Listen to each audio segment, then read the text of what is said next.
How's the microphone? Is it good there? Does it need to be louder, quieter? I. Sorry, I'm very bad at this. Is that better?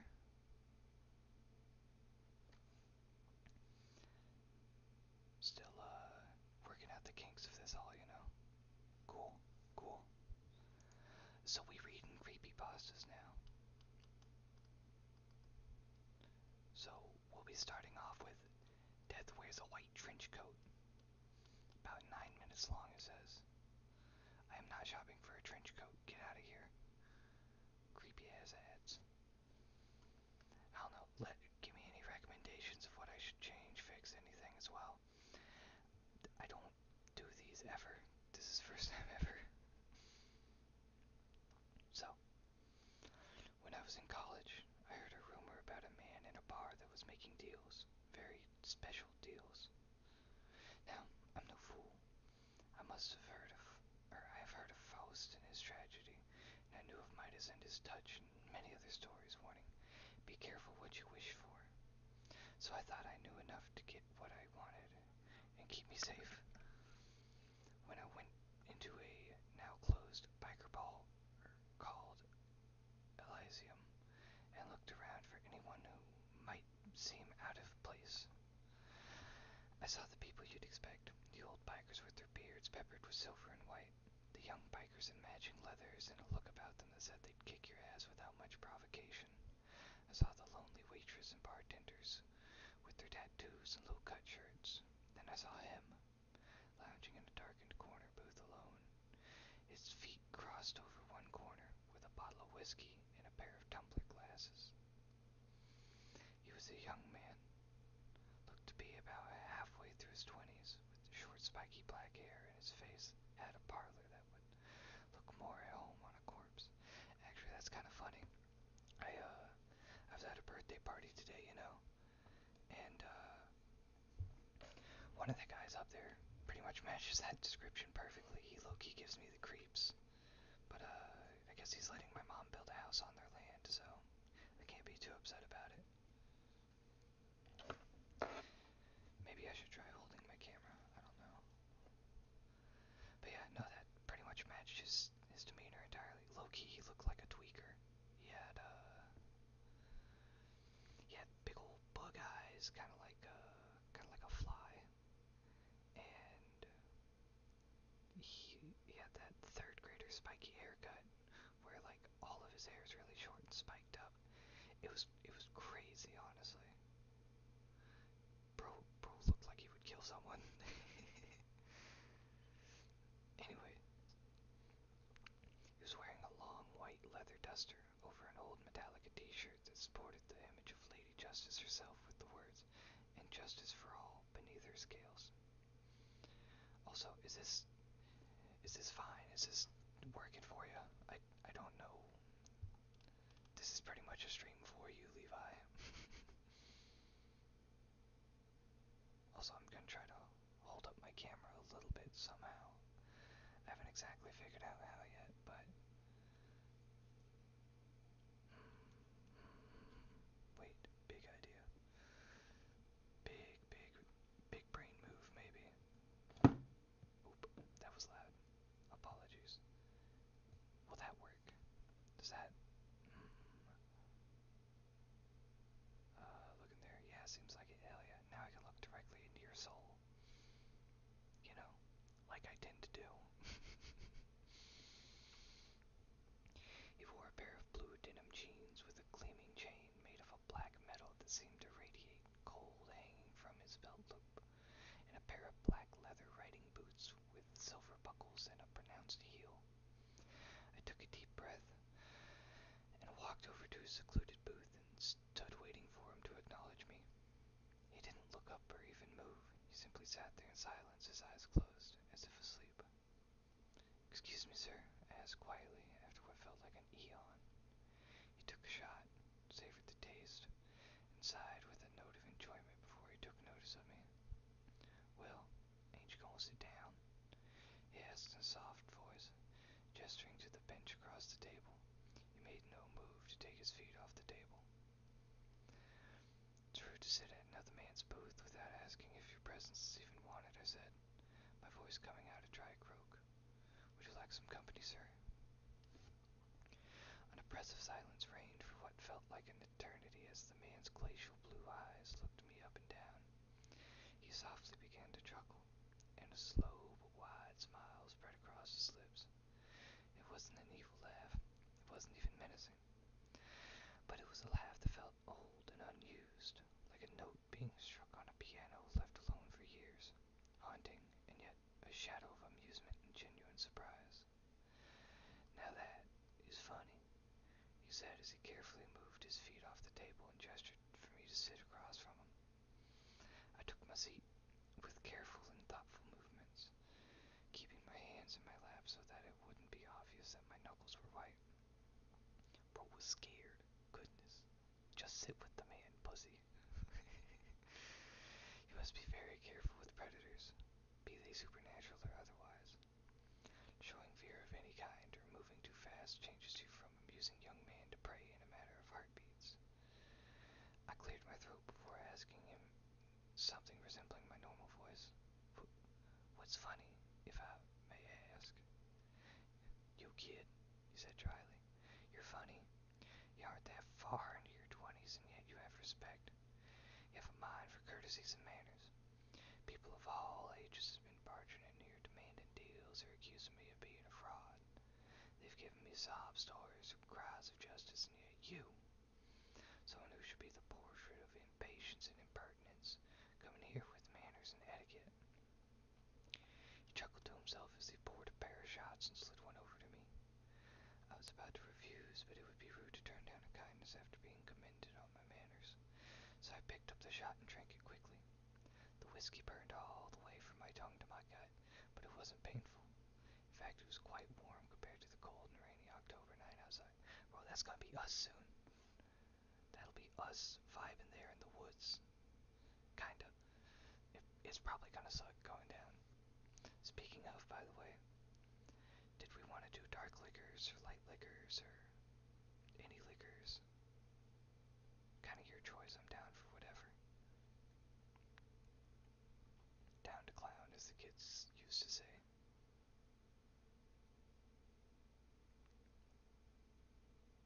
Fair enough.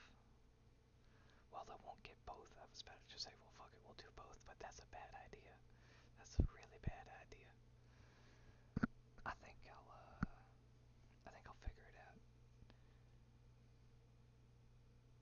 Because light liquors are usually cheaper, but dark liquors get you where you want to be, so I don't know, you're trying not to get blackout drunk, so we'll probably end up with light liquors, I think.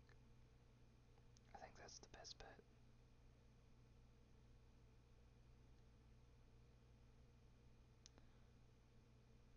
Cool. Thank you for the thumbs up emoji. I sighed happily and investigated the glass and saw a grinning skull etched into the bottom of it. I set it down with a shiver. Thank you, sir. It is most appreciated, I said, speaking as if I were home again with my marine father. Of course, but don't sir me. We are two men sitting in a bar. No more respect is needed than that. You may call me. He paused for thought for a moment. Mortimer. Ain't no fucking way bro is choosing the name Mortimer. That is certainly a name.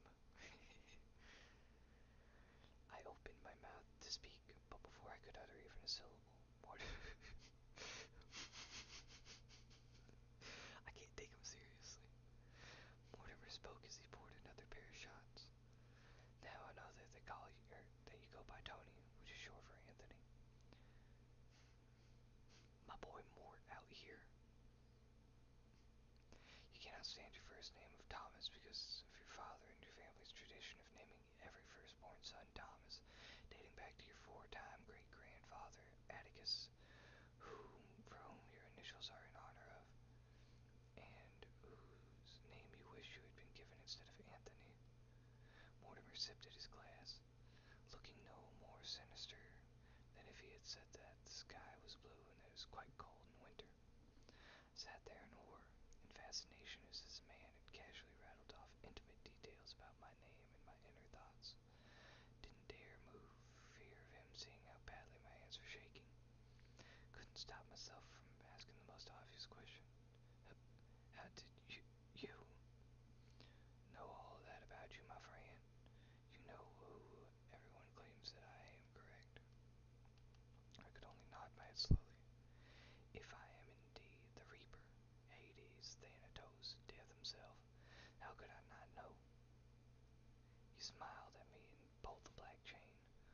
was attached to a very heavy book, gently laid it on the table and opened it. Quickly leafed through a few pages and laid his finger at the top of a page. Ah, there, you. See? Hesitated for a moment before looking at the page.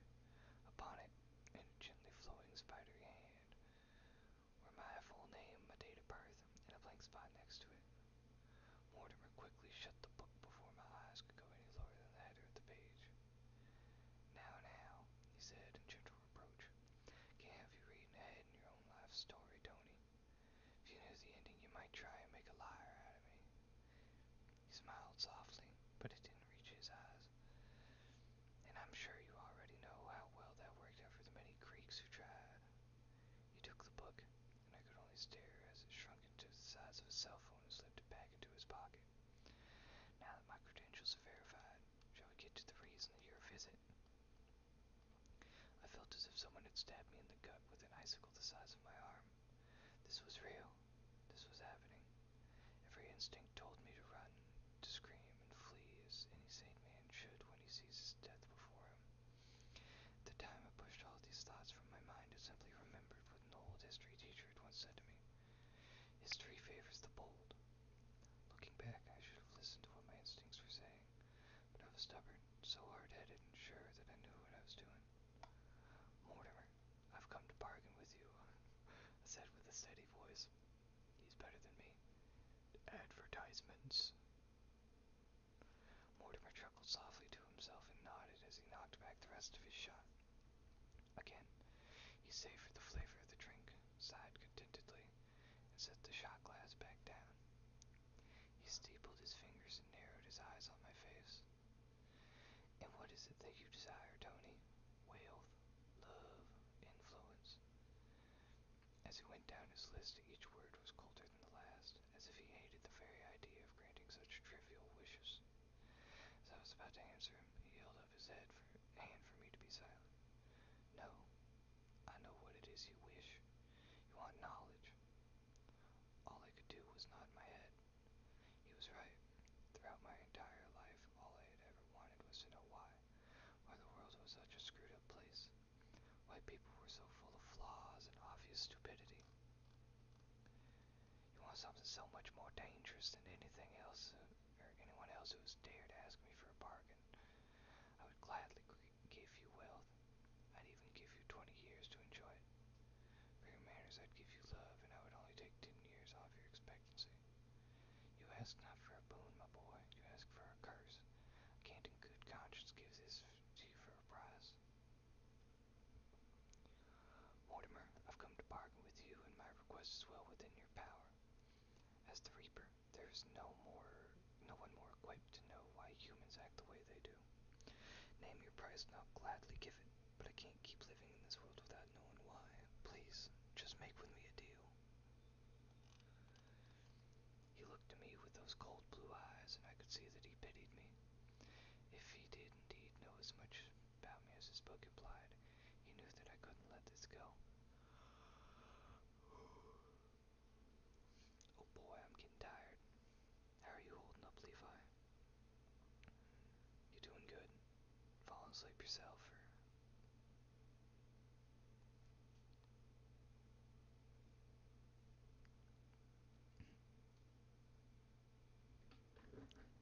I need to do something right quick.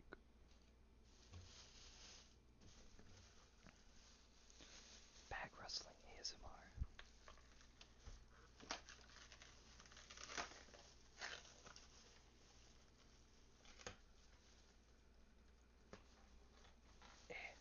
Sorry, I'm trying to get a coffee so I don't fall asleep.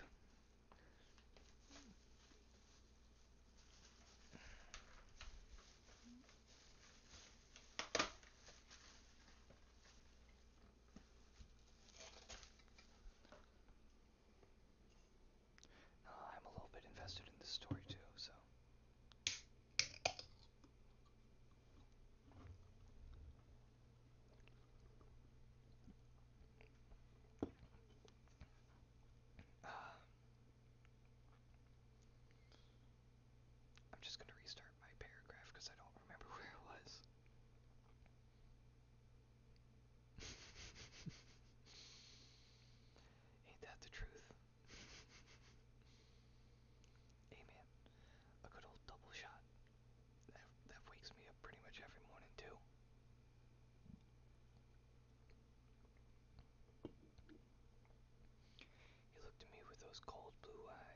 see that he pitied me. If he did indeed know about, or as much about me as the book implied, he knew that I couldn't let this go. I also knew without a doubt that he knew my plans if he did not grant me my request. Suffice to say, I would see Mortimer again very soon should he deny me now. In the few short years of my adulthood, I have seen too many atrocities of a man to turn a blind eye to. I've seen wars, I've seen genocide, I've seen the senseless slaughter of the innocent, and I've seen the madness that has taken over the masses. I was young when the technology boom took off, but I remember well enough when people went outside to play, when friends were other people you saw and spoke to every day instead of a flash. This dude's just a boomer. Oh my god, bro. Calm down. Goodness. I remember the joys of playing in the woods by myself, which is not tantamount to suicide in today's world. I remember when you used to be able to travel freely to almost anywhere in the world, and when the two towers fell. I remember when faith was a tool that helped a man understand the world and brought people together in times of need. Now it is used to condemn people to hell for who they love or what they believe. I needed answers. I needed closure. Golly, brother. Mortimer sighed and nodded his head in agreement. I know what your plan is, Tony. I know your reasoning and I can't deny your feelings. However, I can't charge you for this, but I can grant you a single, rule-free, danger-free request if you truly want this. Once you have the information you seek, you may ask me for anything.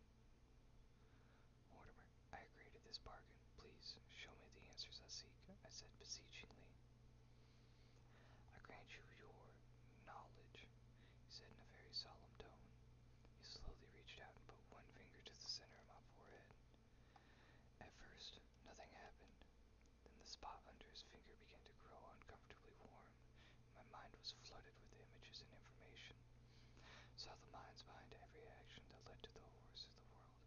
I saw the reasons behind each act of malice. I saw the true motives behind each attack and war.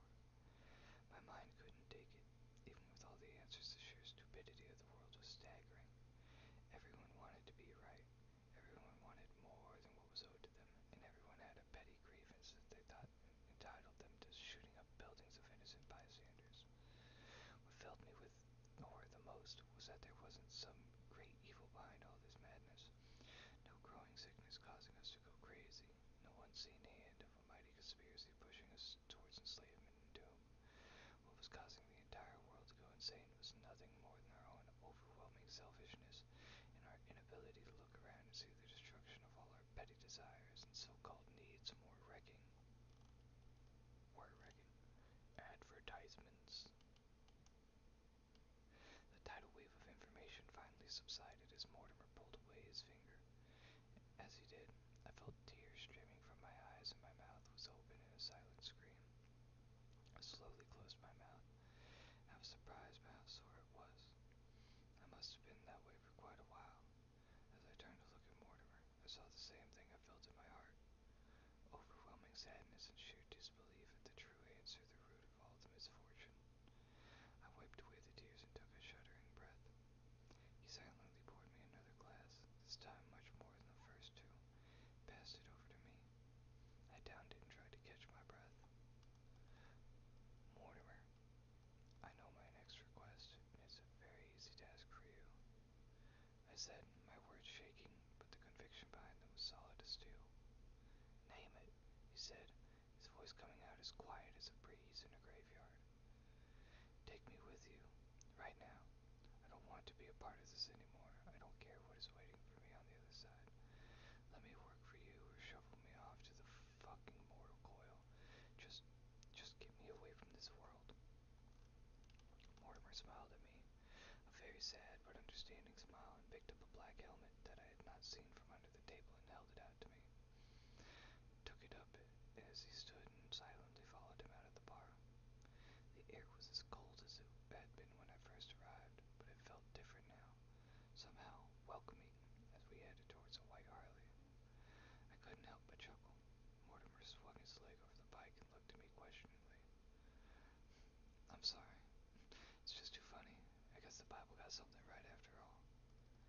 And what would that be? He asked with a quirked brow.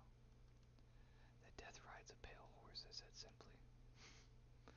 We both started laughing, and this time it was filled with genuine mirth. I quickly put the helmet on and shot the bike before him as he kicked it to life. I had no regrets. I had no sadness in my heart, and as I held onto the Reaper of Souls himself, I couldn't help but remember a quote from my childhood. He greeted death as an old friend, and went with him gladly, and, as equals, they departed this life. I said to myself with a contented sigh as I left the mortal coil, and all the sadness and heaviness that accompanies it. That was pretty good. That was pretty peak. I'd rate that a 10 out of 10. That was pretty fire. Thoughts? Also possible loud noise incoming. Let me do this. There we go. No more loud noise. Alright. On to the next one.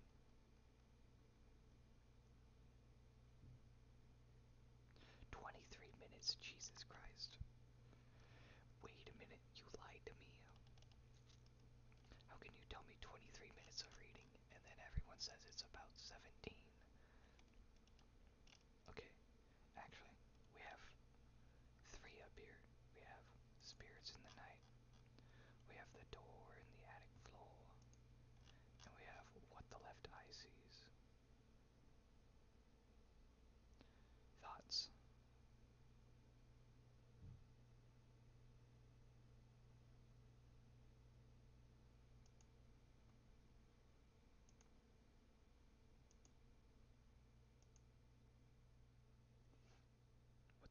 The Door in the Attic. Alrighty. Door Spirits. Okay, so the two long ones. Got it.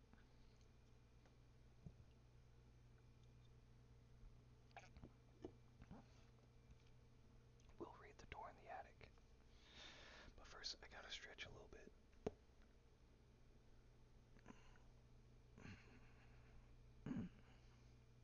Good stretch.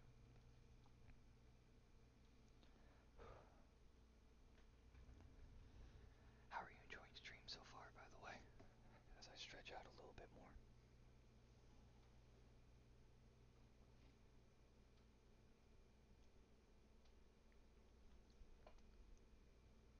It really took me 20 minutes to read a 9-minute story, though. That's crazy.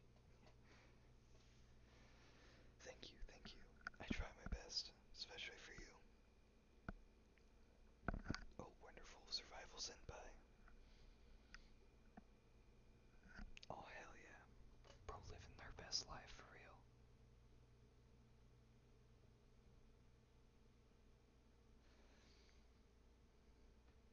By the way, you really didn't have to re-download Twitch. I was gonna stream this to YouTube anyways, but I'll probably break up the Twitch VOD, or the VOD into, oh, hold on, someone's texting me.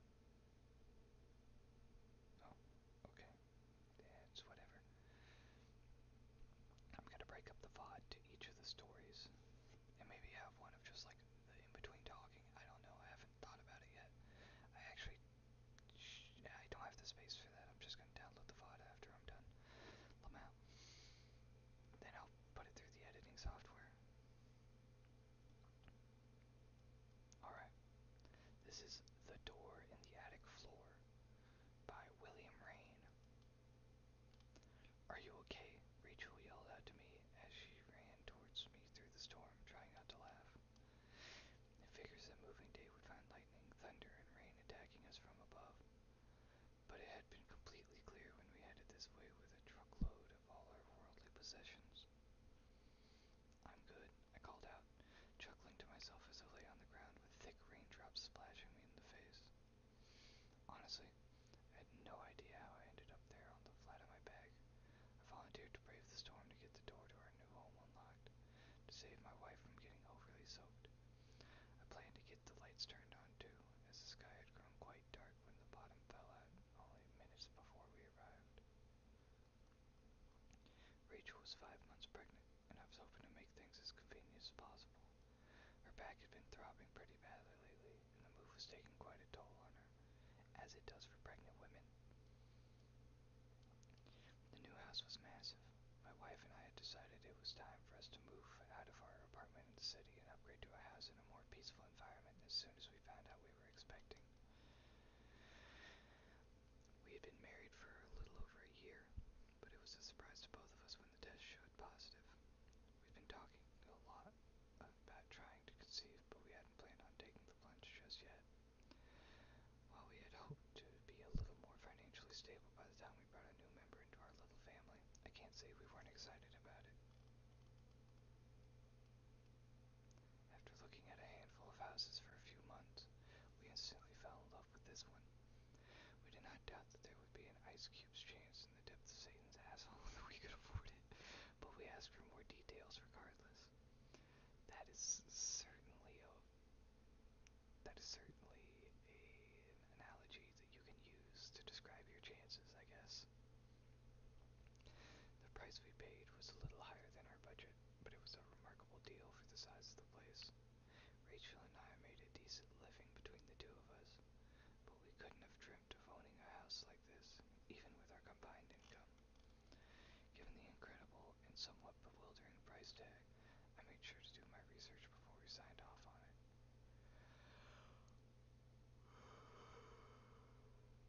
Big yawn.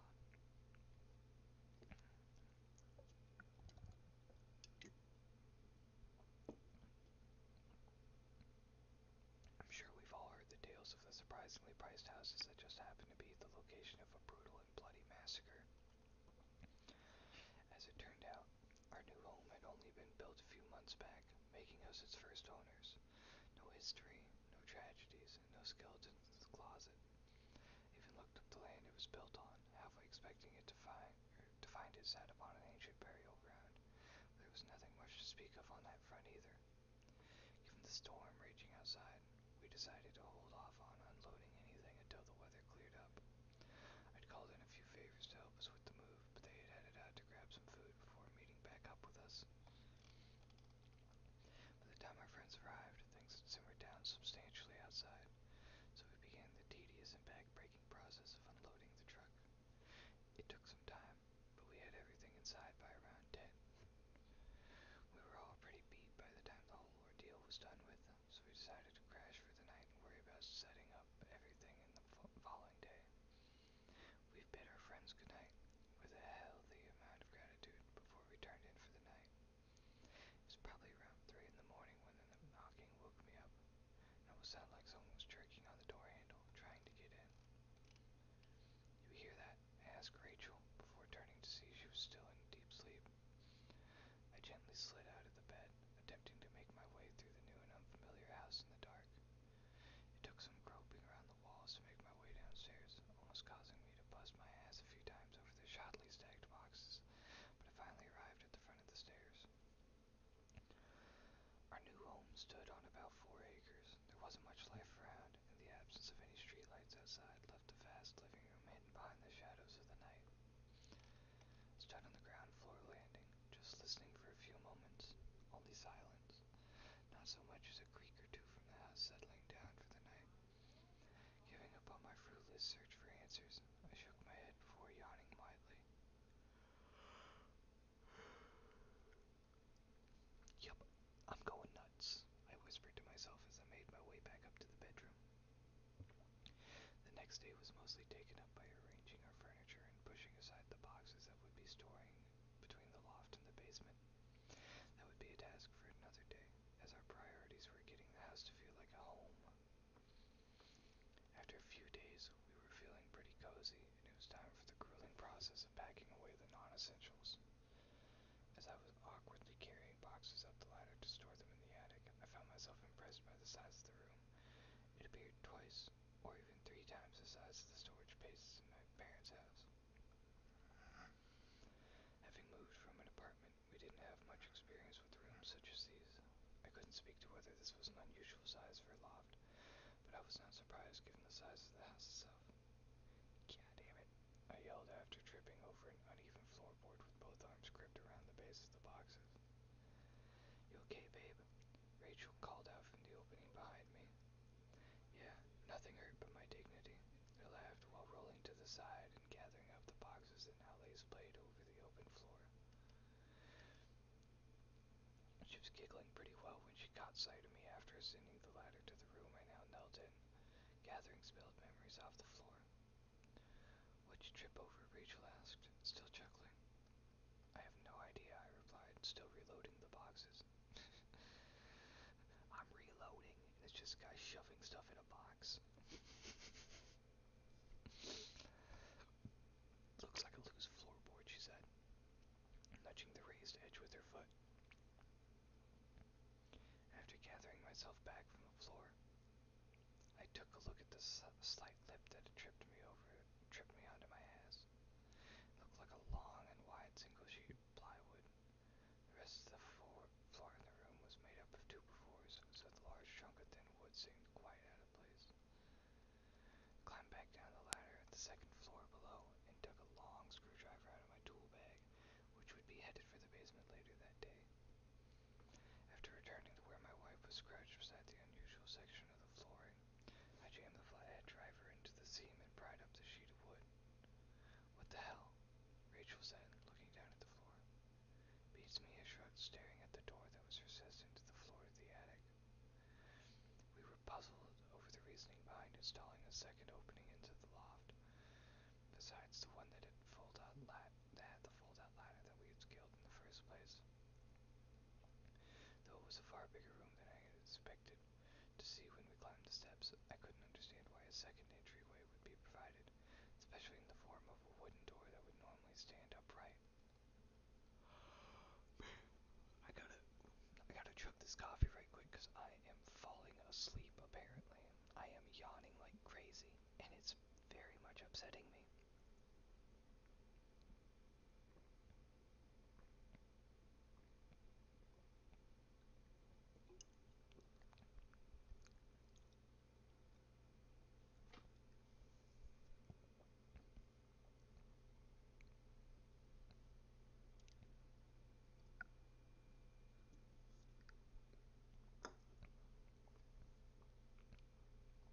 Oh yeah, big W.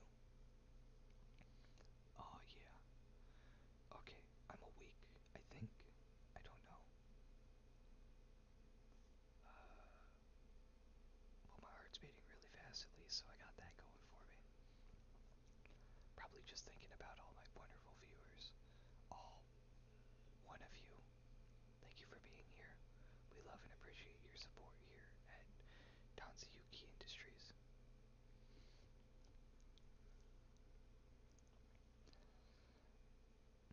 I won't die. I'm invincible until proven otherwise, don't you know?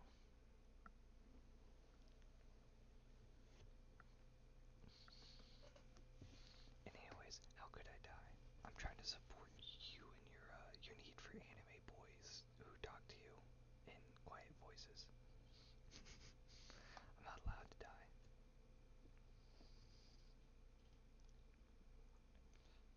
Upon closer inspection and a quick jaunt back downstairs to compare, it could not be denied that this was the same style as the front door that led into our new home. Yeah, I'm calling you out on stream. Why would I not? All of my viewers are cute. All one of you guys. That one's a special clip just for you.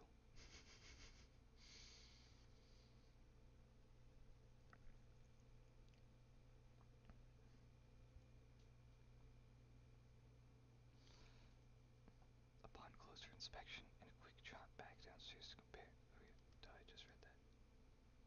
There you go. Special custom clip just for you, Queen. Open it up, Rachel suggested, while I looked at it scratching my head. Stand back then, I suggested. Last thing I wanted was for either of us to fall to the floor below, especially my very pregnant wife. The door had a regular knob with a deadbolt lock above it. I unlatched them both and pulled the door ajar. Huh? I said, looking at my wife, then back to the floor. What the hell's the point of that? Rachel replied, staring down at the wooden floorboards beneath the open door.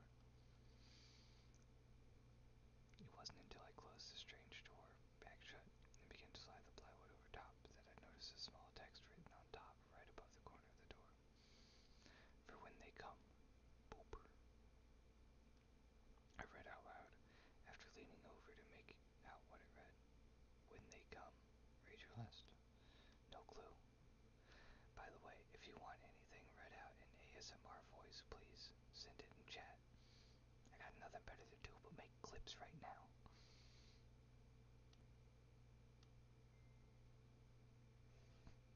Can you stop sending me memes, Chance?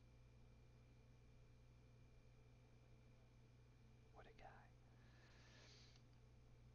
As we headed back to the functional attic door, I noticed there was another unusual aspect to the room. There was a thick metal bar attached to the brackets on the ceiling. It had a heavy-looking chain hanging from it. It was looped back around it with a heavy hook. On top of that, when I was descending the ladder to exit the storage space, there was a steel hoop protruding from the backside of the door that hung down behind the ladder currently. Safe room, maybe, Rachel suggested. Attic seems a strange place for a safe room, I chuckled. And Frank didn't think so. Sorry, no, that was bad.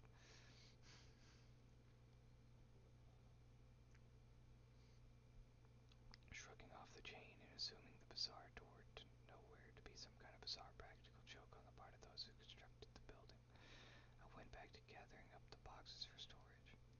On my second trip, I gave another glance at the oddly located door, sliding the plywood back over it. I just nudged the screwdriver to my side, or to the side for the time being, before turning my attention back to the task at hand. My wife and I went on about the rest of our day, stashing things between the basement and the attic, but I could not shake the image of the strange door. My mind kept wandering back to it whenever I found myself sitting still for a moment. As we approached the end of the first week in our enormous 5-bedroom house, the majority of our settling in was over. Sure, we'd rearrange things here and there, should we feel the urge, but our grueling and busy move was finally done with. You know, he said that when he looked through the door, he just saw the floorboards. That means from one of his rooms, you can just see a door in the ceiling, and that's kind of funny to me. Because can you imagine just walking in like your son's room or whatever, and there's just a fucking 6-foot wooden front door sitting just in the ceiling, like it kind of got no clipped in there. That is just an odd thought, you know? Very silly.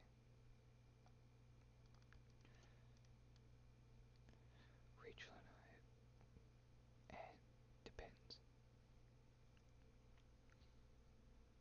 I mean, I'm definitely like super chaining it up, removing the door, and probably fixing it. Yeah, no, definitely an evil door though.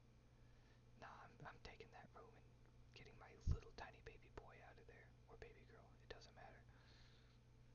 Nah, I'll leave my little baby girl to die, but my little baby boy, nah, I gotta save him.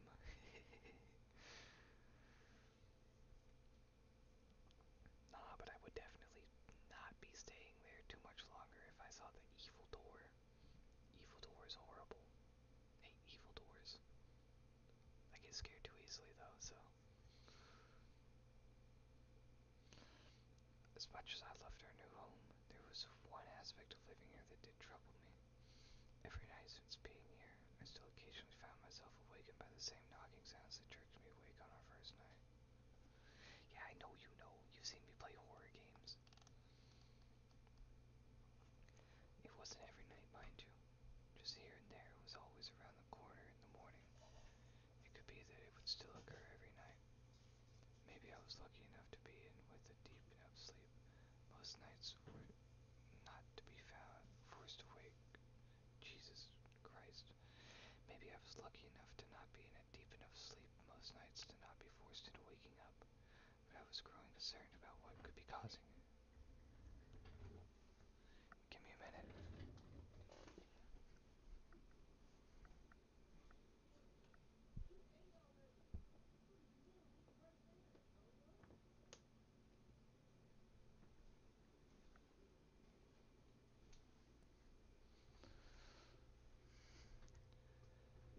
I had to make sure I would not be interrupted.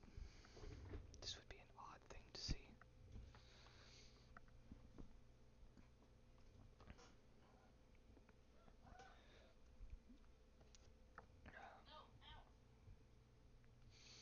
The fourth time it pulled me away from my sleep, I fully investigated the strange noises. I flipped on all of the lights in the living room and even strolled around outside with a flashlight so, I still found nothing. No trees, no trees brushing up against the house. No signs of any wildlife that could be bumping off the exterior walls at the night. Nothing. Sounded like it was coming from inside the house as much as outside. It's almost as if it echoed from all around me, if that makes any sense. It wasn't until the 10th night that I finally got my answers to the shuddering and knocking sounds in the night. Sometime after midnight in the early morning of October 5th, 2018, when the events that almost broke my weary mind occurred. What was that? Rachel asked, sitting straight up in the bed beside me, shaking my arm. Huh? I replied, still half asleep. Excuse you, kitty cat. No scratching right now. Dumbass cat. Bro scared the shit out of me low-key. Started reading about Evil Door and just scratching noises started appearing on my door. I was like, oh hell nah, bro. This about to be it for me.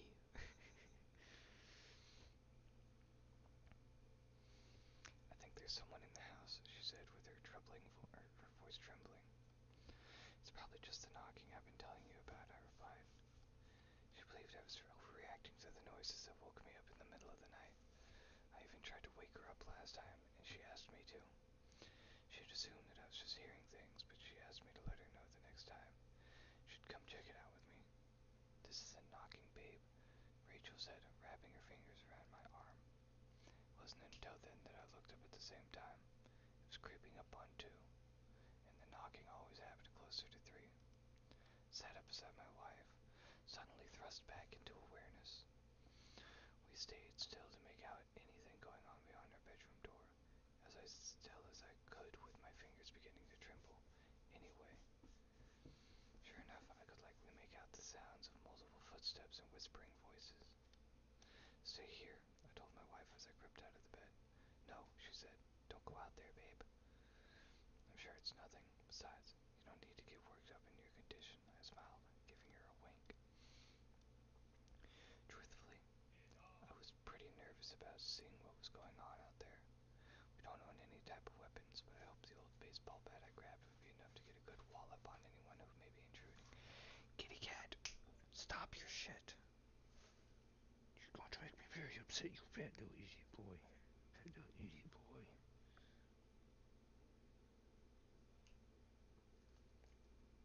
Goodness. Stupid fat cat. I hate him. He's the worst. Yeah, he's still my best little buddy. Ain't that right, little buddy? Maybe this one isn't getting his own VOD.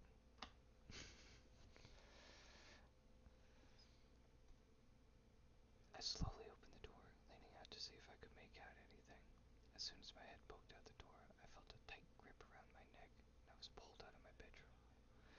Well, looky what we got here, the large man wearing a ski mask said. I tried to swing at him with the bat, but he just snatched it out of my grip with the hand that was not currently pinched around my throat. What the hell do you want? The man just smiled while another man came charging up the steps. The one who was holding me by the neck shoved me into the other man's arms before pushing through the bedroom door. No, wait, don't. No, what is going on here? This is not about to turn into an R-word fantasy, is it? Please. Hold on, I'm reading ahead a little bit.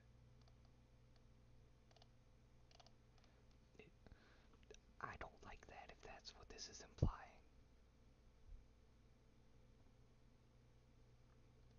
No, I screamed out, fighting tooth and nail against the thick arms holding me in place. Don't touch her. I heard my wife scream from inside the bedroom, causing my heart to damn near leap from my chest. Moments later, the man came strolling out of the bedroom holding Rachel by the hair with her arms gripped behind her back. She was cussing and kicking while she fought against a man who was easily twice her size. Let her go, I yelled, still struggling to get free. The 2 men remained quiet as they dragged us kicking and screaming down the steps before throwing us to our living room floor. Both of them were huge, something so much more exaggerated from my view on the carpet. The one closest to us was a good head taller than the other, and they both wore matching black masks, thick woolen jackets, and cargo pants, all in black, likely to better remain shadows, though that was not exactly a factor anymore. The other guy wasn't quite as beefy as the one who pulled at me from my bedroom,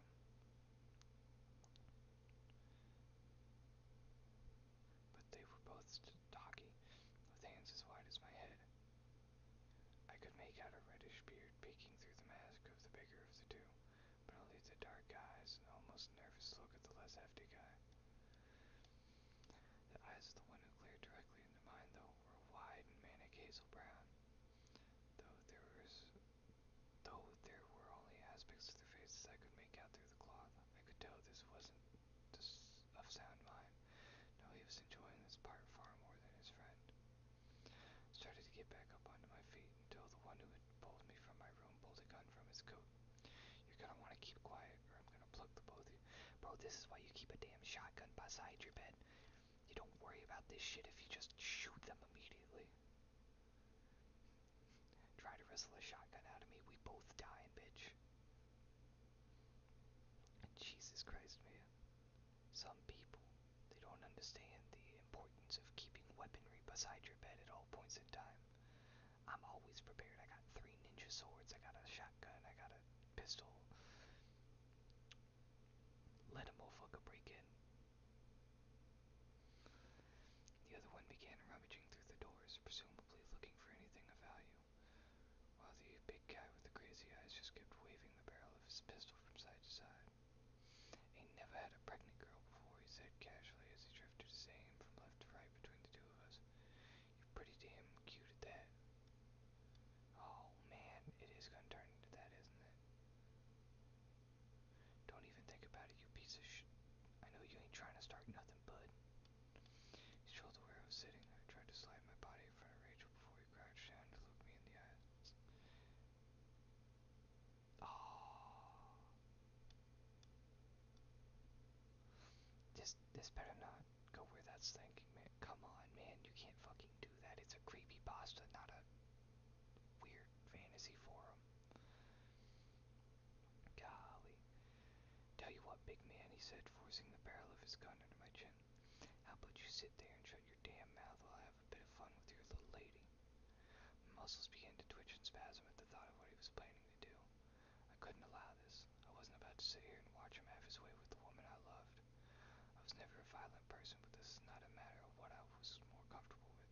I would not permit this, not while I still had blood racing through my veins. I know what you're thinking, bud, he said, burying the gun deeper. Give it a shot if you got the balls.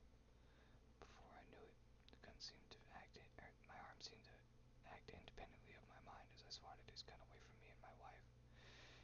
Being a fully unexpected turn of events to both of us, the weapon slipped from his grasp, a bullet firing into the staircases that connected with the hardwood floor, skidding into the darkness. Wasting no time, I jumped the hulking man, pushing him onto the floor.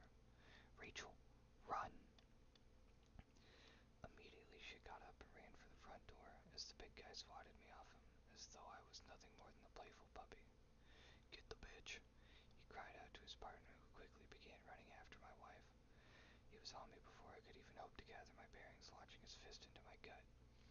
The guy hit like a damn wrecking ball, causing me to gag while attempting to catch my breath. He reared up, pounding his knuckles to my face so hard that my senses began to fade as my ears rang out from the concussion. I heard Rachel screaming as her pursuer dragged her back through the door, convincing me not to get into my dwindling consciousness. Stop, I whimpered, punching my dagger in the midsection. When he struck me again, I felt my body fall limp, while my head spun. I was still awake, but incredibly dazed.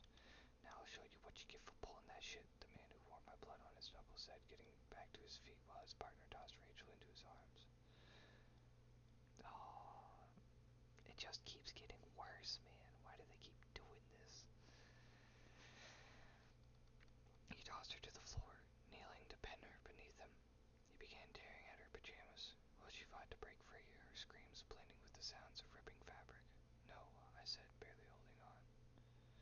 When Rachel screamed at the top of her lungs against the events that were sure to occur if I didn't do something, finally managed to battle against the floor and my dizzy head, pushing myself back to my trembling legs.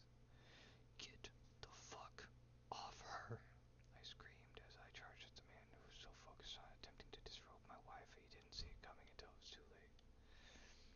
Jesus Christ, his friend yelled out as the big guy turned to me, just in time for his teeth to shatter across my fist. The hit must have knocked him out cold. He just dropped limp onto Rachel as the other guy came at me. I quickly ducked in anticipation of his attack, ramming my elbow into his midsection. When he fell to the floor, clutching at his gut, I wasted no time in making sure he wasn't getting back up anytime soon. Felt my toes crack as they bent forward from the force of my kick, but I would register that pain later. I reached a hand to Rachel after tumbling the heavy beast upon her to the floor. "You okay?" I asked, trembling from the pounding in my chest. "Yeah," she said with a nod, pulling her torn top shut. "You?" I just gave a nod, attempting to push the pulsing pain in my swelling face to the side for the time being. While I glanced around the room in search of something to tie the men up with before they could reawaken, I noticed the gun laying on the floor by the steps. "Get to the car," I said, glancing from the discarded weapon to my still shivering wife. "Where are the keys?" "Shit, in the bedroom. Head out there. I'll grab them. No, I'm not leaving you. I'll grab the keys and call the police. You grab that," she said, gesturing toward the gun. "Then we'll get away from here together, okay? Just be quick, yeah?" I gotta tell you, man, thank God it didn't end up how I was thinking, because mein Gott in Himmel, I was about to get just completely kicked off Twitch somehow. While Rachel headed upstairs, I retrieved the pistol and began searching for something to bind the unconscious man. While I was planning to get the hell away from here after my wife returned, I hoped to have the intruders wrapped up like Christmas presents for the police. Regardless of any of that, my only priority was getting us to safety, though I kept looking back at the men where they lay as I continued my search. My thoughts were all over the place. Everything since leaving the invaders unconscious had taken place over minutes at most. I was scatterbrained and focused on the task at hand. I didn't even notice the stealthy maneuvering of the larger of the two men while he got back to his feet, seemingly right after my last check. When I turned to see him charging at me and finally catching the sound of his heavy feet pounding as he sped towards me, I barely had time to react. Even with the bullets I fired into his chest, he was on me before I knew it, slamming me hard against the wall. "Didn't have to be this way, bud," he said, once more thrusting his fist into my gut. "Now I'm gonna kill you and have some fun with your little lady. Then I'm gonna kill her too. There ain't nothing you can—" Though the bullets I drilled into what I could now tell was some sort of protective padding covering his torso had barely affected him. The knee I slammed into his crotch cut his words short.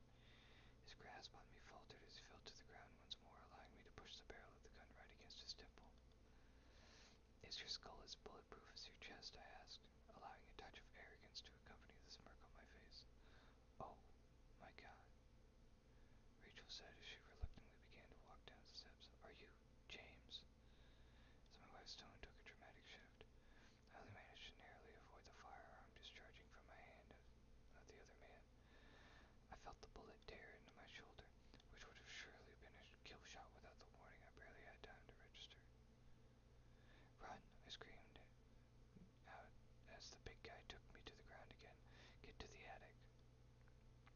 Though I had no idea of knowing if the chain we had noticed hanging from the ceiling would be enough to stop either of these men. I knew she had no chance of reaching the front door from her current location, not with her path blocked at the same time. "No," she yelled as I fought to keep the gun from my attacker's hand. "What do I do, Carl?" his friend asked, seemingly attempting to get a clear shot. "Get her. I got this son of a bitch." "No," I shrieked in damn near primal war cry, battling harder than I had yet. Whether it was from the stranger demands to his associate, or the fact that my wife has been running down the stairs to help me, holding the bat I had inadvertently discarded earlier, I don't know. All I knew is that I had to get to her safety, no matter what it cost me in the process. I slammed the butt of the pistol against the big guy's skull, something that finally caused the bastard to bleed. As I attempted to strike again, I was momentarily paralyzed by the other guy firing the gun for the second time. When I turned to see Rachel tumbling down the steps, I couldn't tell if she had been hit by the shot, but the fear almost crippled me. The man, who was now oozing blood from his scalp, grabbed me by the throat, pulling my attention away from my wife. But not before I saw her getting back to her feet. I was pushed back to the floor, with that wide mitt squeezing the life from me. After more gunfire, wit's end. That was until I heard a sound that brought my unexpected smile to my face. How my very pregnant wife had avoided the erratic gunfire and so reached her target, I will never know. But when the bat she swung made contact with his face, even the one choking me lost his focus for a second. As he released his grip on me, lifting himself up to prepare himself for Rachel's next attempt at a home run, I rammed the butt of the gun against his temple, leaving him unable to prevent the bat from crushing his nose beneath his mask, flat against his face. "Are you all right?" I began to ask before the bullet tore into my flesh, the shock momentarily blinding me. It wasn't until the echoing sound of gunfire repeated that I saw the blood spilling from Rachel's lips, blending with the oozing wound on her chest. I joined her as she fell to the floor, her legs lifeless beneath her. That's it, I thought, feeling the hopelessness consume me. When the knocking began, that nightly visitor I had yet to track down, I was at first believing it to be more gunfire at first. "What is that?" Rachel asked in a strained voice. "Doesn't matter," I said. "I gotta get you to safety. You with me?" "Always," she said, smiling through the blood trickling from her mouth. "Not for long, though." With her captors momentarily distracted by the knocking sounds, I uppercut the balls of the one sitting next to me, snatching the gun and emptying the clip into his friend.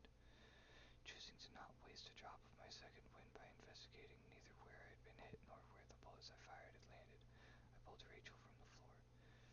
I could hear the men grunting from somewhere behind me as I ran up the stairs with my wife in my arms. I knew time was short, but the attic was our best chance to get out of there alive. I could only hope that it was as I had previously assumed, a safe room. "You're dead, motherfucker," one of the men yelled out, coughing in between words as I pulled down the ladder from the ceiling. Rachel had some strength left still, but I couldn't risk her condition worsening even more, so I lifted us both up the ladder, pushing her the rest of the way in upon reaching the top.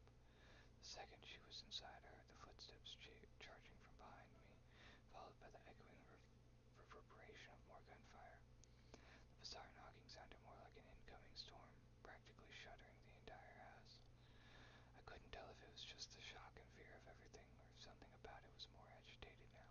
I cleared the opening and reached back down to pull the ladder up, along with the door. The gun blasted 2 more times before it sealed the entrance behind me, not allowing anything else to register. I reached up for the hooked chain and lashed it to the loop at the top of the back entry flap.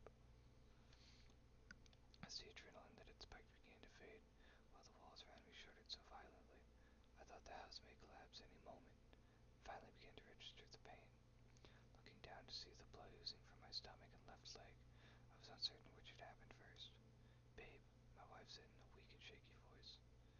Rachel was just laying on the floorboards, still gripping at her chest as blood spewed between her fingers. I hadn't taken note of either of our injuries when I sped us from the living room to the attic, but I feared for the worst, seeing the gaping wound my beloved had. "It's okay, sweetheart," I said, fully disbelieving my words. "We're gonna get through this." I could hear the invaders pounding and pulling on the door while the near-deafening knocking and shuddering were echoing from behind the plywood that lay across the floor some feet from us. Bullets fired off beneath me, but none seemed able to penetrate the floor we lay on. I yelled out in fear and anguish as the love of my life coughed out thick blood before falling silent beside me. "Rip Rachel." I pounded my fists on the wooden floorboards, my tears blending with the blood soaking my shirt, while the pain in my stomach threatened to push me past my breaking point. The yelling duo still fought to get in, as the shuddering around me somehow became more focused. Well, it felt like an earthquake before, but the ground may have opened up, swallowing the building whole, and now shook from only beneath the oddly placed sheet of plywood on the floor. While the curiosity of it all bounced around my mind, the only thing I could focus on at the time was my beloved, who I'd feared had already left the room. I laid my head on her still bleeding chest, wailing out against the pain in my gut and my heart. "For when they come," my wife said softly. I jerked my head up and looked at her face. She was still alive, but only barely. "Don't speak, babe," I said as tears rolled freely down my face. "The door," she whispered. "Don't worry about it. It doesn't matter. Just for when they come," she repeated. I was stunned for a moment. Surely these men were not they. An oddly placed door could never predict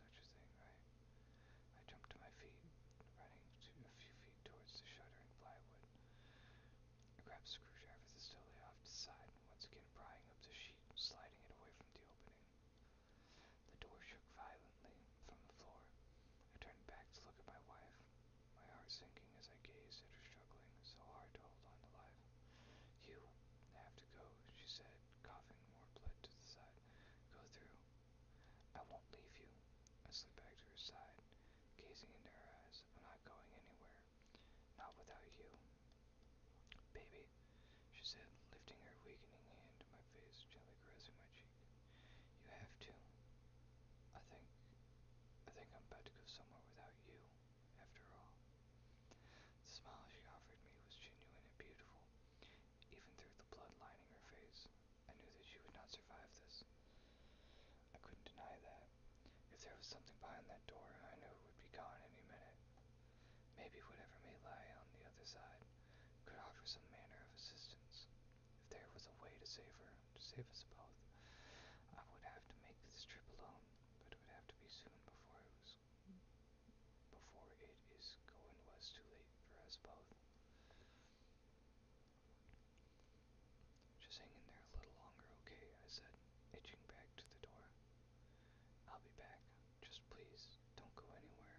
I'll be back.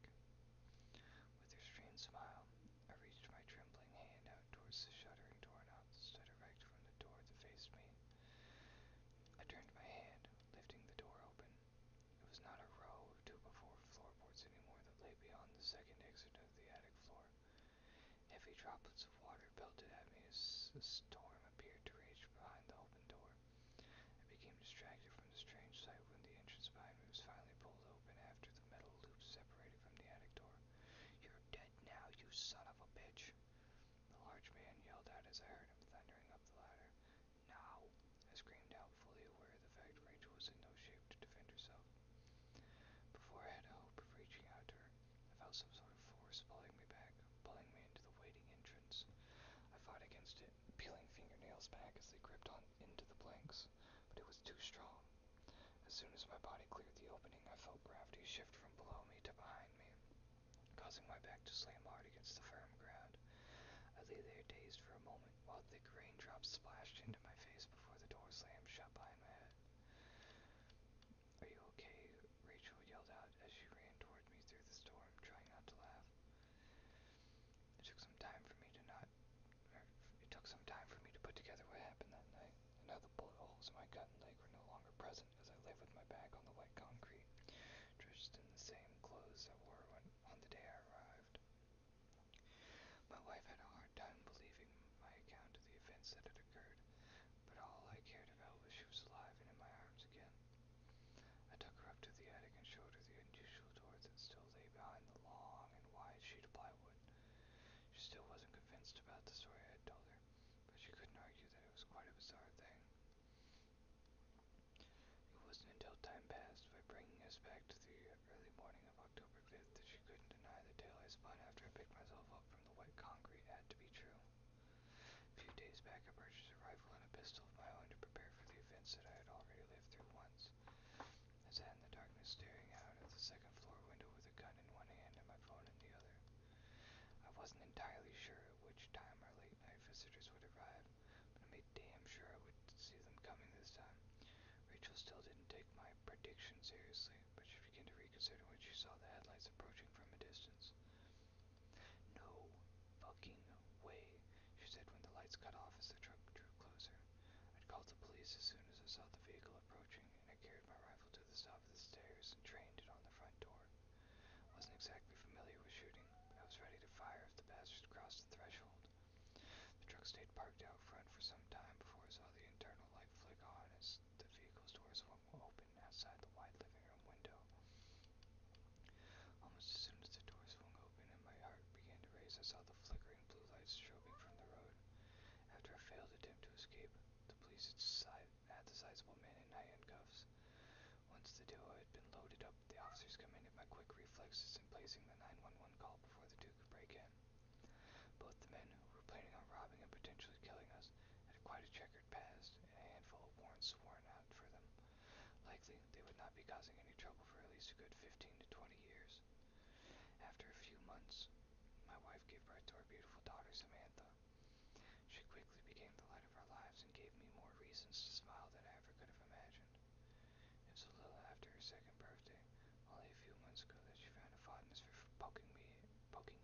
sight, including Rachel and me, with her cute little pointer finger.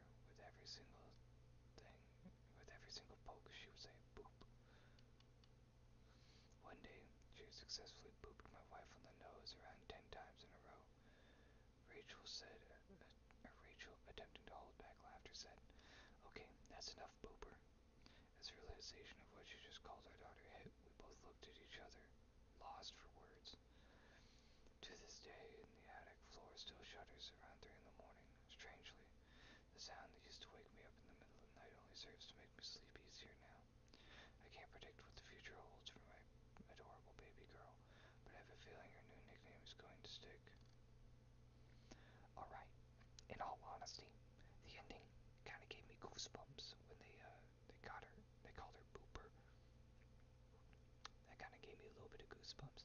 But man, did that sound like it was going to be a bad story really quickly. That really sounded like it was going to get me kicked off Twitch for a little bit there. I was genuinely scared, I'm not gonna lie. But overall, it was pretty good. I'd give it like a 7 or an 8. Probably closer to a 7. Thoughts? Very suspenseful. Very, very suspenseful, I'll give it that.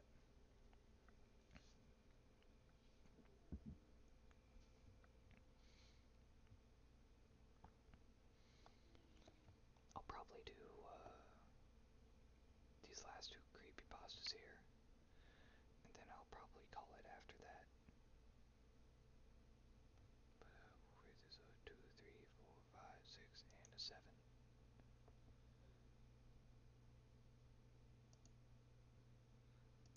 Alrighty, you want the short one or the long one?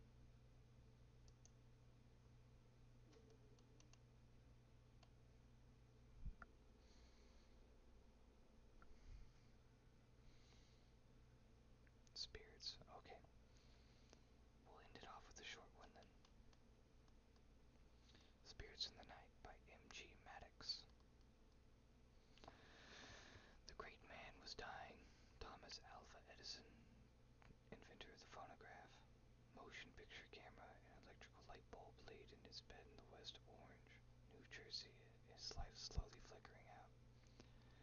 After years of failing health, he had recently slipped into a diabetic coma, and at age 83, the prognosis was grave. His son Charles stood by his bedside along Edison's personal physician, Dr. Hubert Howe. The two men watched in silence as the man known around the world as the Wizard of Menlo Park struggled to fill his lungs with air. His breath was faint and growing fainter. Outside Edison's stately mansion, Glenman, a steady rain was falling, and then, as if an homage from the gods themselves, a flash of lightning streaked across the sky. It filled the bedroom with a bright flash that was followed by a thunderous boom. Downstairs, the grandfather clock in the parlor struck 3 times. It was 3 a.m., October 15th, 1931. The last few years had not been kind to Edison. He had battled a series of illnesses that sapped him of his physical strength, but his mind, that amazing, once-in-a-millennium mind, had continued to stay sharp.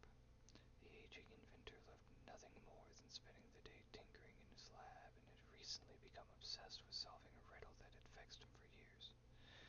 Edison was determined to invent a machine that could talk to the dead. The man who, perhaps more than any other, was responsible for bringing mankind out of the shadows and into the modern era, was determined to crack life's greatest mystery: what happens when we die? Edison believed that at its very essence, a person's soul was nothing more than energy. Who could manipulate energy more than he could? Rumor had it he was working on a spirit phone that would allow someone to talk with a dead relative as easy as it was to chat on the telephone. This obsession with the occult fascinated his good friends and fellow titans of the industry, Henry Ford and Harvey Firestone.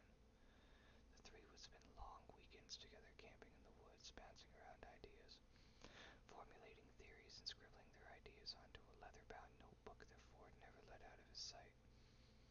How did Edison come to building a machine that would allow a person to talk with the dead? No one knows for sure. Declining health deprived him of any monumental breakthrough, at least as far as the general public knew. Dr. Howe walked over to the bed and leaned down to listen to Edison's breathing. He grabbed his frail wrist to check for a pulse. Slowly he turned back to Charles and gave him a grin assessment. It's time, the doctor said solemnly. Charles took a few steps closer to the bed and hovered for a moment. It was hard for him to fathom that his father, one of the greatest minds the world had ever known, was about to draw his last breath. Choking back tears, he looked past the doctor at a figure standing in the shadows. Charles nodded, and a man stepped out of the darkness and towards the bed. He was dressed in a dark suit and a tie and wore a black overcoat and wool felt fedora. His face bore no expression or emotion of any kind. The man pulled something out of his coat pocket, then leaned over to Edison, placed a test tube near his lips. The dying man took in one last gulp of air, then gasped his last breath into the test tube. Quickly, the mysterious stranger put a thumb over the opening of the tube and stepped away from the bed. With one hand, he grabbed a pair of concealer out of his coat pocket and quickly clamped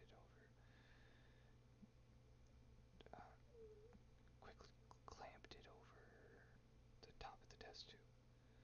He shot one last look at Charles, briefly glanced towards the doctor, and without saying a word, strode purposefully out of the room as if he was late for an appointment.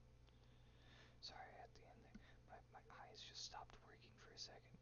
Too much white on black, I guess. As he exited the bedroom, the man passed a handful of servants lingering in the hallway, anxiously waiting for the news. He said nothing, dashed down the grand staircase, and stopped in the foyer to confront a nervous-looking gentleman with slicked-back hair and horn-rimmed glasses. His name was Stevens, and he was Edison's personal assistant. Where is it? The stranger asked. Stevens stared at the floor, shook his head. Best to leave it here, he said in a hushed voice. It would die with him. Where is it? The man asked again, but this time in a far more menacing tone. Over there, the assistant finally whispered, nodding towards a small wooden grate that was sitting in the hallway. Give me one moment, please.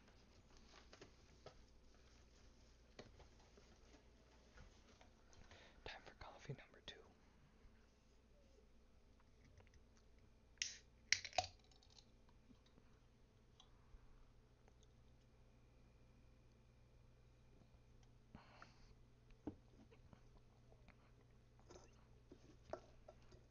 Oh man, those taste so good. The man in the black coat rushed over and peeked inside. What the hell is this? He asked, somewhat confused. It looks like the insides of a radio. It may look like one, but I can assure you it's unlike any radio.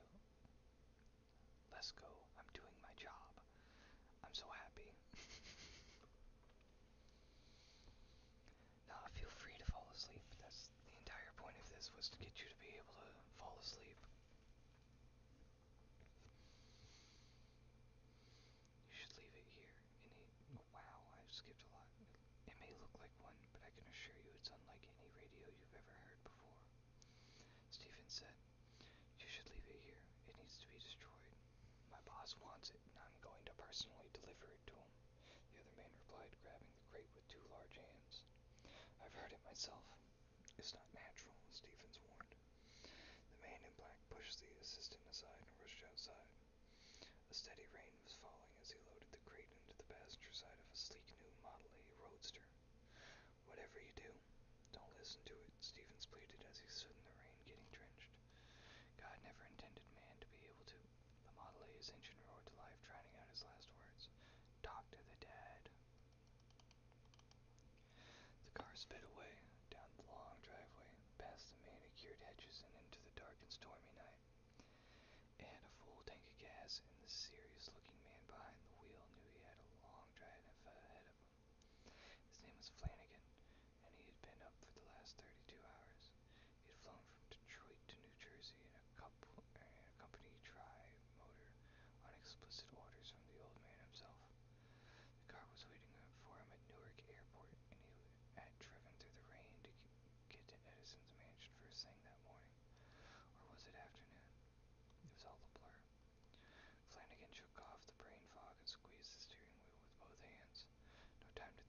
sleep now.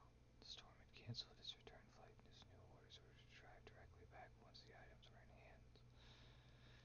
It all went well. If it all went well, he would be home for dinner.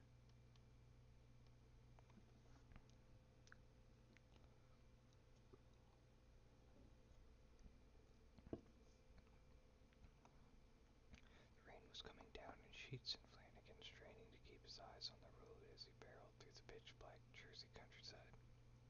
It wasn't safe to be out driving on a night like tonight, but what else could he do?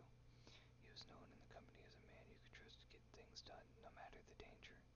Besides, he would still do anything for the old man. Hell, he would still be in Corktown busting heads for a quarter of pop if it wasn't for him.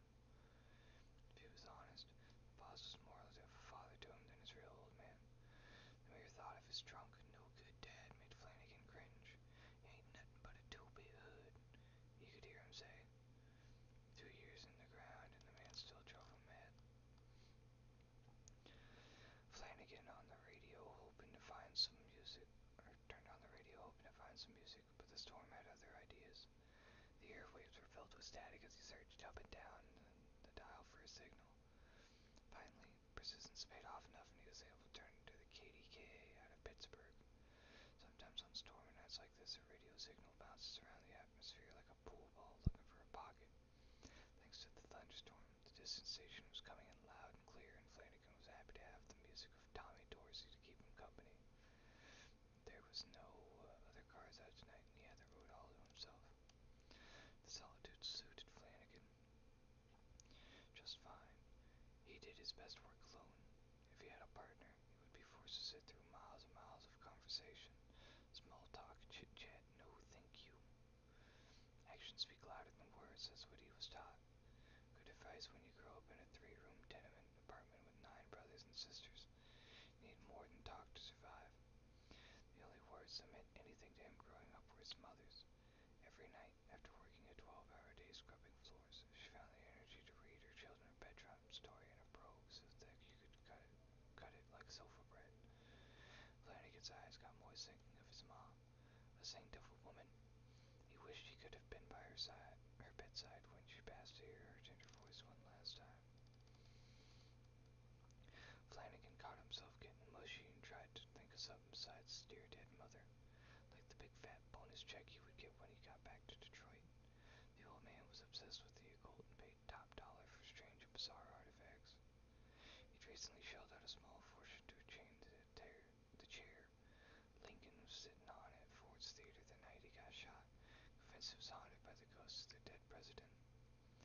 Flanagan could only assume that Edison's last breath was so-called, and the so-called spirit phone would be prized pieces to add to his collection, even if the spirit phone was nothing more than a bunch of wires and tubes. To think Edison's sniveling assistant Stevens actually thought that Uncle Junk worked. What a... and a bolt of lightning. Kitty cat.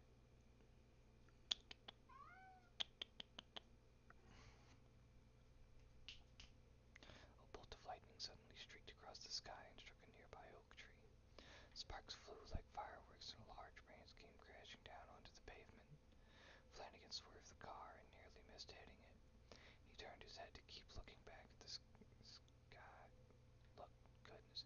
He turned his head to look back when he heard a faint voice saying, "Keep your eyes on the road." An icy shiver shot down Flanagan's spine. He spun around thinking someone might have snuck into the back seat, but there was no one there. It wasn't the radio either. When he heard a low humming sound coming from inside the crate, he glanced over at the wooden box, pulled it off the top, and took a look inside. 2 cathode tubes on the back of the strange-looking device were glowing orange. Somehow the spirit phone had come to life. A man like Flanagan doesn't scare easy. Not when you've seen and done the things he had in his life.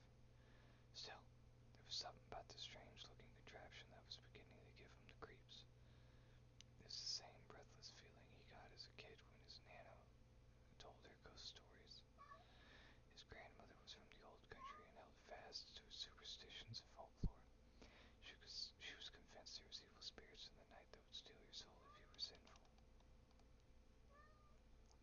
By the way, I'll probably end up quitting after this one because I'm getting really tired and the coffees aren't helping. So, pasta short, but I can't do it. I'm a wee bit eepy, you know?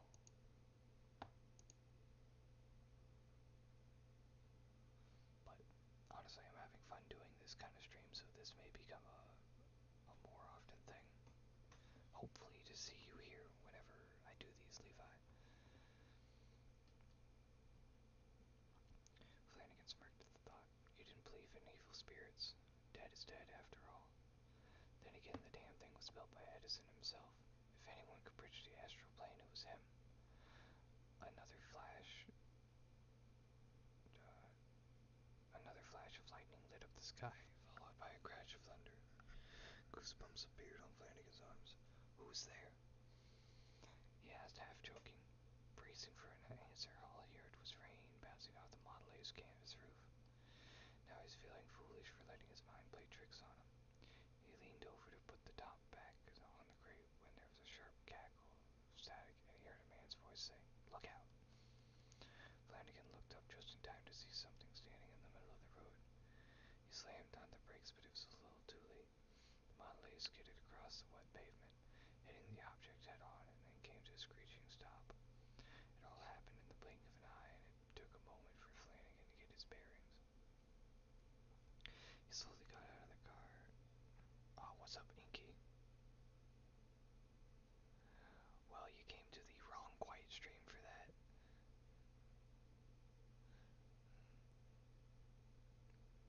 Simple, though. Beat 'em up. Challenge them to a shadow duel and, steal their soul away if they lose. And then pull out some random meta deck that OTKs. It's that simple.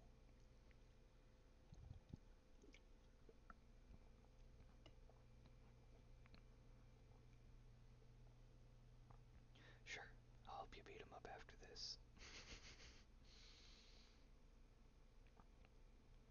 He slowly got out of the car and surveyed the damages. There was a dent in the hood and blood splattered on the grill. Damn it, he cursed. Hell yeah, we'll tag team them all. Sure, he had hit a deer. That's when he saw a body laying on the gravel shoulder. It was a young man, no more than 20, most likely a drifter by the looks of his shabby clothes and worn-out shoes. Help me, the kid said, gurgling up blood. Please, help me. Flanagan wandered his hands over his pockets. A cold rain was falling. What the hell were you doing out here in the middle of the night? In the middle of the road? He asked, angry by the sudden inconvenience. What are you doing? The kid asked, wincing in pain. Flanagan stood still as a statue, thinking about what to do next. He could help the young man, but that would take time and would no doubt get complicated. Or he could drive away like nothing happened. There were no other cars coming or farmhouse in sight. They were on a desolate stretch of road in the dead of night. Flanagan looked over at the mangled body and came to his conclusion. The kid wouldn't make it through the night. What are you doing? The young man mumbled half delirious as Flanagan dragged him to the side of the road and nestled in some wet grass hidden from view. I'm going to get help. Flanagan lied. I'm bleeding, mister. At least put something on my wound, the kid pleaded. Flanagan made the sign of the cross and got back in his car. Damn you to hell, you bastard, he heard the young man say before starting the engine and driving away. Oh. Brother, they aren't playing the music just to play music. You know they consummating that shit. So, yeah, best you got is knock on the door and tell them to shut up. Cause, you know they getting busy with it. You know how it be. Damn you to hell, you bastard, he heard the young man say before starting the engine and driving away. Flanagan was no altar boy. Hold on, why is that glowing like that? Okay.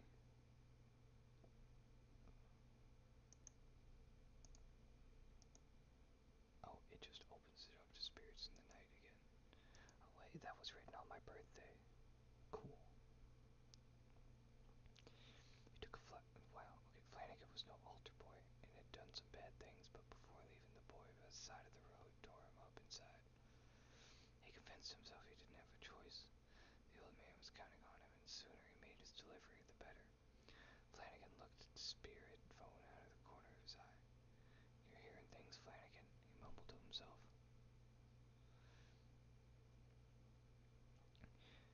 He took a flask out of his coat pocket and took a swig. The whiskey burned going down and sharpened his resolve.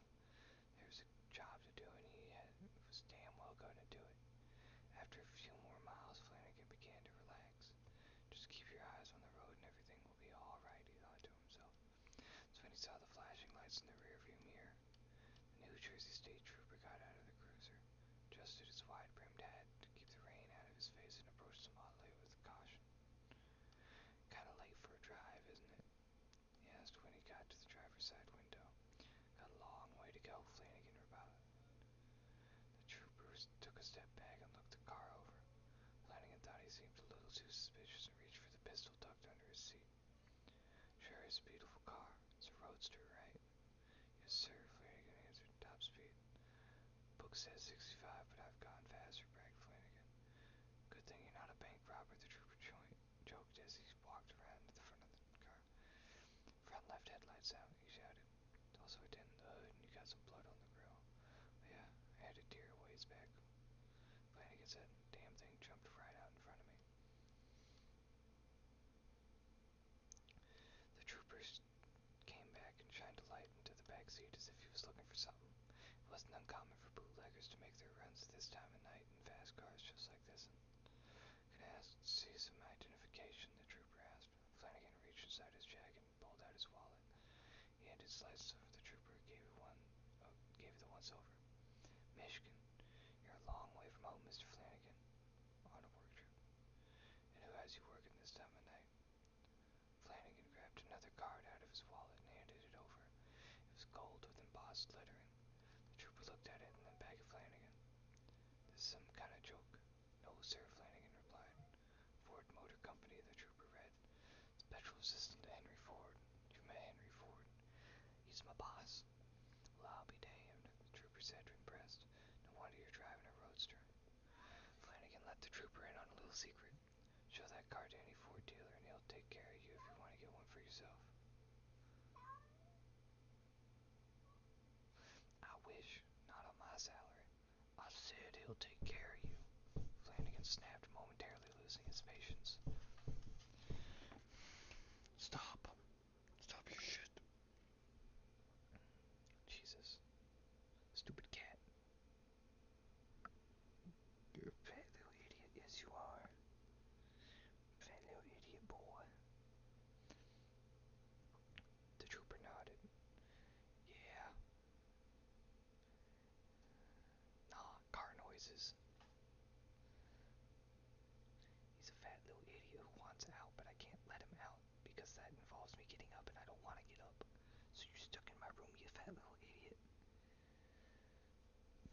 I love him so much. Fifth favorite cat in the house. The trooper nodded and put the card in his wallet. He contemplated what to do next when the rain picked up and made his decision easy. "Get the headlight fixed and you might want to look at the front wheel on the driver's side. Looks a bit loose," the trooper said. "There's a 24-hour diner about 3 miles up the road. Right next to it's a garage run by a grumpy old Italian by the name of Al. Bang on the door and he'll come out and fix your car. Have a nice night, Mr. Flanagan." "You too, officer." The trooper was halfway back to his cruiser when another flash of lightning lit up the sky and he heard a young man's voice yell out, "He left me to die." "What was that?" the trooper asked after looking back. "Nothing, Flanagan. Just the radio." When the trooper was gone, Flanagan stared over at the spirit phone, fear inside of him bubbling up like a pot of his mother's stew. That was the third time he heard voices come from the damn thing. How was that even possible? There was no such thing as ghosts or spirits or even leprechauns for that matter. It's all just a bunch of mumbo-jumbo. But the more Flanagan tried to convince himself there was nothing to worry about, the more anxious he suddenly became. Suddenly, he felt exhausted, put his head in his hands, and for the first time in a long time, started to cry. Sobbing was soon interrupted.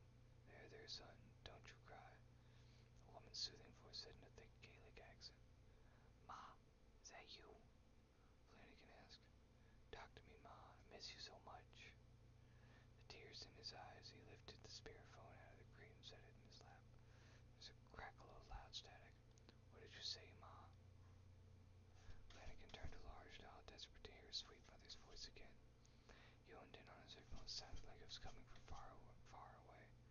You killed your mother with your godless ways, came another voice. When the Flanagan thought he'd never hear again. And you're a murderer to boot. Your disgrace as a son, his father shouted. Flanagan threw the spearphone down, flung the door open, and stumbled out of the car. This isn't real, he told himself. This can't be real. He took out a pack of Lucky Strikes from his coat pocket and lit up a smoke, his hand shaking like a schoolboy on a first date. This is nuts, he muttered to himself. The wind picked up and chill rattled Flanagan to the bone. In the distance, a dog barked a long, lonely howl. There were spirits in the night. Enough of this, Flanagan thought to himself. He was no coward. There was a job to do, and he was going to do it. When he got back into the Model A, the spearphone was on the floor in front of the passenger seat, his cathode tubes dark as night. If I hear one more thing out of you, Flanagan warned, I'm shooting you to pieces. Got that? There was only silence. It was a little past 4 in the morning when Flanagan pulled into the parking lot of the Sunshine Diner. The spearphone had been silent for the last 10 minutes, and he was convinced the voices he heard were all inside his head. A few years back, he had met some dull boys who fought in the trenches over in France who swore they could still hear the sounds of battle. What he experienced was nothing more than the auditory hallucinations brought on by fatigue, nothing a good night's sleep couldn't cure. Now all he had to do was get his car repaired and he could be on his way.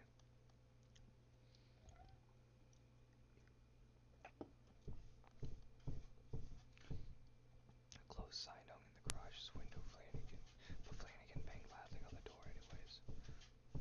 After a couple... Give me 1 minute. Listen here, you fat car. I hate you. Yes, I do. I hate you so much, fat boy. Be gone. Get. Oh. Hello, Moothie.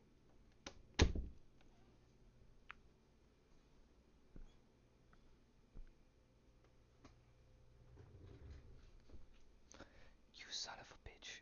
You just wanted in. Now you're stuck in here. Fuck you. My favorite is baby boy. Come here. Okay, fine. Didn't want you anyways. Flanagan banged loudly on the door anyways. After another couple of knocks, a light appeared in the second-floor apartment, and he heard the sound of heavy footsteps in the staircase. A moment later, the door swung open and a middle-aged man, wearing a bathrobe and looking half asleep, stared at Flanagan. It's 4 in the morning, mister. We're closed. I need my wheel tightened and a new headlamp. We open at 8. Come back then, the man said. He went to shut the door, but Flanagan blocked it with his foot. I'll pay you $20 if you do it now. The sleepy man stared at Flanagan, and then at the $20 bill he was waving in his face. Let me get my son. Give us an hour. The dusty and dim-lit diner was empty except for a bum sleeping in one of the booths and a tired-looking waitress killing time behind the counter. So where you want, hun? Coffee? Please, Flanagan answered as he slumped into a booth near the window. The waitress brought over a pot of coffee and poured a cup. Gonna get you something to eat? Got some fresh biscuits coming out of the oven. Flanagan took a sip of the coffee. It tasted like dirt. Give me a minute. The waitress nodded and drifted off, leaving Flanagan alone with his thoughts. The rain was stopped, and a ground fog as thick as cotton balls was rolling through the parking lot. It was a welcome sight. Flanagan figured he would be in Pennsylvania, maybe even Ohio, by the time the body on the side of the road was discovered. Transient like that wouldn't be missed. Probably did the poor bastard a favor. Flanagan looked at his watch. Not much longer now. He was anxious to get on the road. Drive straight to Detroit, walk into Mr. Ford's office and put that damn spearphone right on his desk. Then he never wanted to see it again. Ever. The waitress shuffled over with a hot pot of coffee. Warm it up, sweetie. She asked in a tired voice. Please, Flanagan said, and give me some of those biscuits. You got it, the waitress replied, stifling a yawn. Kinda surprised you got old Al to work on your car this late. That's fair, I can see it. I get it. At the angle that it sits at, yeah, I can kind of see how the little spurs on the side can remind you of a tomato.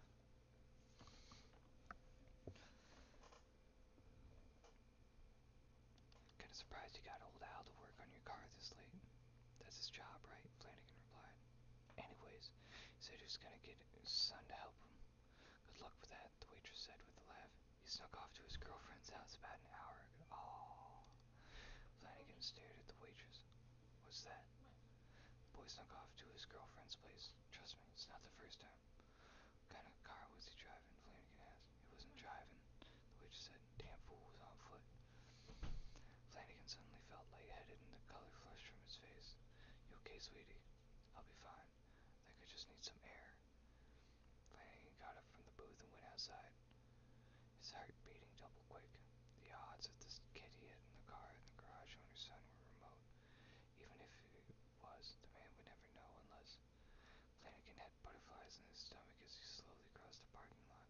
There was a light on in the garage and he could hear the muffled sounds of a conversation. He breathed a little easier. The son was helping his dad work on the car.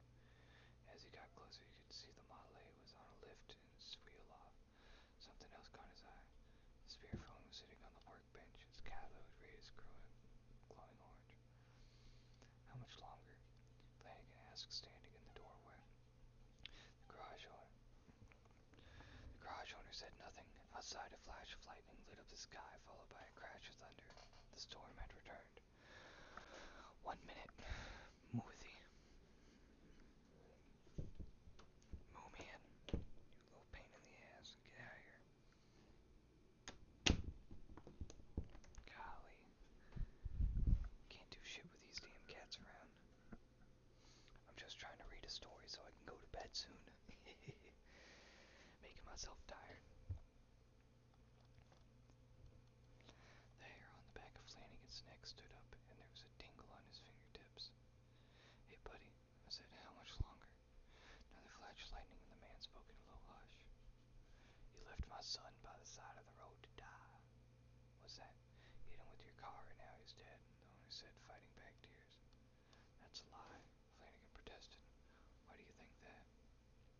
The man turned around and was pointing a shotgun at Flanagan's chest. Because he just told me. Flanagan reached inside his coat pocket and pulled out his gun just as the garage owner was greasing the trigger of his. There were 2 flashes of light, followed by a couple of loud bangs. Flanagan stood motionless for a moment, then watched as the garage owner crumpled to the ground with a bullet in his forehead. He walked over to the man, knelt by his side, and saw that he was dead. Damn fool, Flanagan cursed. Why'd you have to go and do that? Suddenly, there was a thunderous boom of thunder and the spearphone roared to life, its signal stronger than ever. What have you done, dear? His mother cried out from beyond the grave. The son I know isn't a killer. Flanagan put his hands over his ears. Shut up, Ma, shut up. Don't talk to your mother that way, boy. His father shouted. You're a bum and you broke your mother's heart. Be quiet, both of you, Flanagan screamed. I may not be a saint, but I'm nobody's fool either. I did what I had to do to put food on the table and money in my pocket. He raved like a man got mad. I wanted to make something of myself, not like the 2 of you. The spearphone cracked and hissed, and Flanagan could hear his mother sobbing. Wherever she was, he had broken her heart once again. He pointed his gun at the spearphone, ready to blow it back to hell when there was a blast from another gun. Flanagan fell to his knees, blood spurting from the bullet hole in his back. He glanced over his shoulder and saw the waitress standing nearby, a smoking gun in her hand. She'd heard the gunshots and rushed over to help the garage owner, who also happened to be her husband. With life fading from his eyes, Flanagan reached out towards the spearphone. Sorry, Ma, he muttered before collapsing face first in the cold garage floor. State troopers descended on the diner shortly after the shooting. The distraught waitress described to the authorities the nervous-looking man who sat alone. There was something a little off about him, she said, anxiously puffing on a cigarette, like he'd seen a ghost or something. The trooper that had stopped Flanagan earlier in the night personally arranged for the Model A to be towed back to Detroit in care of Mr. Henry Ford. That included all personal effects found in the car, including an envelope containing a sealed test tube. Nobody noticed the strange-looking radio on the workbench, Stevens arrived 20 minutes later. Edison's assistant was able to sneak off with it before anyone else knew it was gone. Stevens was happy to have the device back in his hands, although this wasn't exactly how he envisioned getting it. He never thought Flanagan would take it in the first place, especially after he tried to scare him with that phony baloney story about hearing it work. Truth was, he'd never heard anything but static coming out of it. No one had.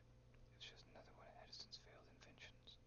The real reason he didn't want Flanagan to take it was because he wanted to keep it for himself and sell it for a pretty penny.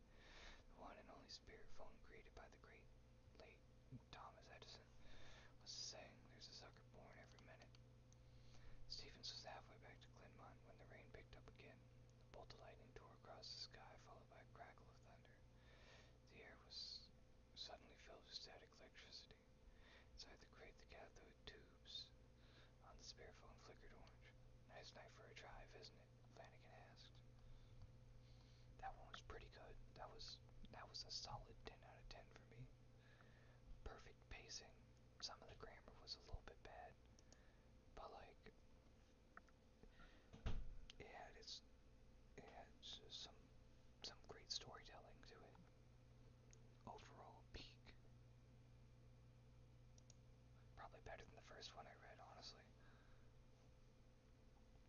But thank you guys for coming out. Sorry the stream wasn't as long as it normally is, though I guess it was about a little under 2 hours, so it's not too bad. But thank you all for coming out, and hopefully I can do these kind of streams more often. I thought this was kind of fun. It's always fun to quiet